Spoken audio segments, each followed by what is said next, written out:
साथियों, तुष्टीकरण यानी politics of एबिजमेंट Bharat की सोशल जस्टिस की मूल अवधारणा के पूरी तरह खिलाफ है। लेकिन कांग्रेस ने इसे वोट बैंक की राजनीति का हथियार बना दिया। 2013 में वक्फ कानून में किया गया संशोधन मुस्लिम कट्टरपंथियों और भूमाफियाओं को खुश करने का प्रयास था। इस कानून को ऐसा रूप दिया गया कि उसने संविधान के ऊपर खड़ा होने का भ्रम पैदा किया। जिस संविधान ने न्याय के रास्ते खोले, उन्हीं रास्तों को वक्फ कानून ने संकुचित कर दिया गया और इसके दुष्परिणाम क्या हुए? कट्टरपंथियों और भूमाफियाओं के हौसले बुलंद हुए। केरल में ईसाई समाज के ग्रामीणों की जमीन पर वक्फ के दावे, हरियाणा में गुरुद्वारों की जमीन विवादों में, कर्नाटका में किसानों की जमीन पर दावा, कई राज्यों में गांव के गांव हजारों हेक्टेयर जमीन अब एनओसी और कानूनी उलझनों में फंसी पड़ी है।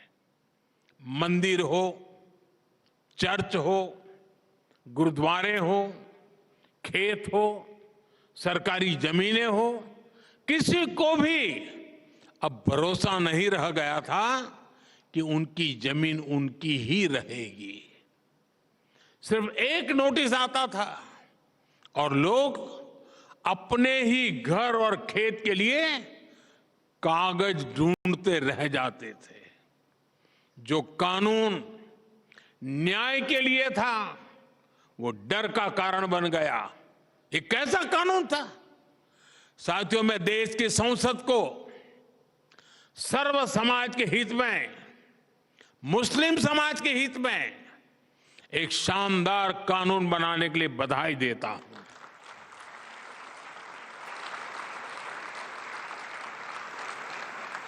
अब वक्फ की पवित्र भावना की भी रक्षा होगी और गरीब, पसमानदा मुसलमान, महिला, बच्चे सबके हक भी महफूज रहेंगे। वक्फ बिल पर हुई बहस हमारे संसदीय इतिहास की दूसरी सबसे लंबी डिबेट थी। 75 साल में दूसरी सबसे लंबी डिबेट। इस बिल को लेकर दोनों सदनों को मिलाकर 16 घंटे चर्चा हुई। जेपीसी की 38 बैठकें हुई, 128 घंटे चर्चा हुई। देश भर से लगभग 1 करोड़ ऑनलाइन सुझाव आए। ये दिखाता है कि आज भारत में लोकतंत्र सिर्फ संसद की 4 दीवारों तक सीमित नहीं है। हमारा लोकतंत्र जन भागीदारी से और अधिक मजबूत हो रहा है। साथियों, आज दुनिया तेजी से टेक्नोलॉजी और एआई की ओर बढ़ रही है और इसलिए अब ये जानना जरूरी है कि हम हमारी सॉफ्टवेयर साइट्स पर आर्ट, म्यूजिक, कल्चर, क्रिएटिविटी, क्योंकि हम रोबोट तैयार करना नहीं चाहते, हम मनुष्य तैयार करना चाहते हैं। यानी जो कुछ भी हमें मशीनों के सहारे चलता है, उन पर मानवता के लिए, संवेदनशीलता के लिए ज्यादा काम करें।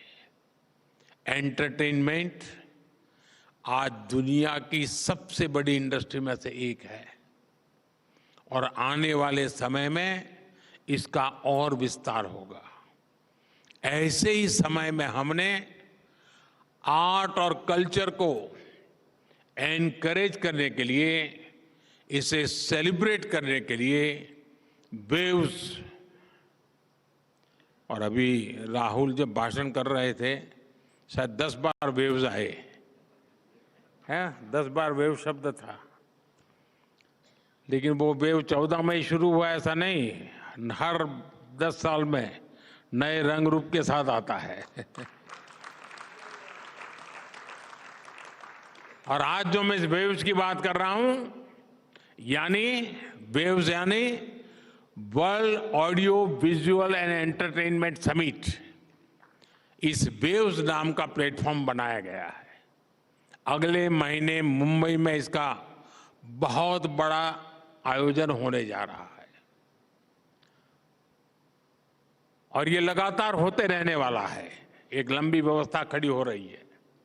आप सभी जानते हैं हमारे यहाँ movies, podcast, gaming, music, AR और वीआर की बहुत वाइब्रेंट और क्रिएटिव इंडस्ट्री है। हमने क्रिएट इन इंडिया का मंत्र लेकर इसे नेक्स्ट लेवल पर ले जाने का फैसला लिया है। वेव्स इंडियन आर्टिस्ट को कंटेंट बनाने और ग्लोबल बनाने के लिए एनकरेज करेगा और इसके साथ साथ क्रिएट इन इंडिया दुनिया भर के आर्टिस्ट को भारत में आने का अवसर भी देगा। मैं नेटवर्क 18 के साथियों से भी कहूंगा कि वो वेव्स के प्लेटफॉर्म को पॉपुलराइज करने के लिए आगे आए। यहां बड़ी संख्या में क्रिएटिव डोमेन्स में काम करने वाले युवा साथी हैं। कुछ लोगों से मेरे मिलने का मौका भी मिला। मैं उन्हें भी कहूंगा वो इस मूवमेंट को, इस प्लेटफॉर्म का हिस्सा बने। वेव्स की लहर हर घर, हर दिल तक पहुंचनी चाहिए। आप लोग ये करेंगे, ये मुझे पूरा विश्वास है।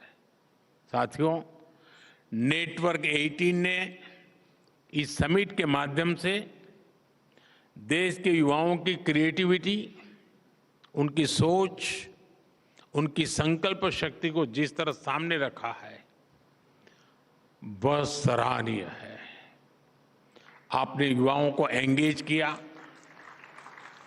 उन्हें देश की समस्याओं पर सोचने, सुझाव देने और समाधान खोजने का मंच दिया और सबसे बड़ी बात, उन्हें सिर्फ श्रोता नहीं, परिवर्तन का भागीदार बनाया।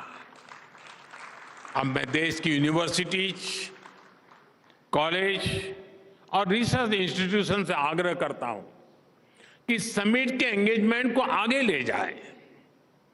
जो इनसाइट निकले हैं, जो सुझाव आए हैं, उन्हें डॉक्यूमेंट करें, स्टडी करें और पॉलिसी तक पहुंचाएं। तभी ये समिट सिर्फ एक इवेंट नहीं, एक प्रभाव बन पाएगी। आपका उत्साह, आपकी सोच, आपकी भागीदारी ही भारत को विकसित देश बनाने के संकल्प की ऊर्जा है। मैं एक बार फिर इस आयोजन से जुड़े सभी साथियों को और विशेषकर हमारे युवा साथियों को बहुत बहुत शुभकामनाएं देता हूं।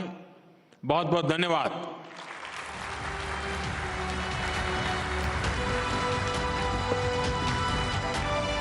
Huge round of applause for the Honorable Prime Minister Shri Narendra Modi. What an inspiring speech.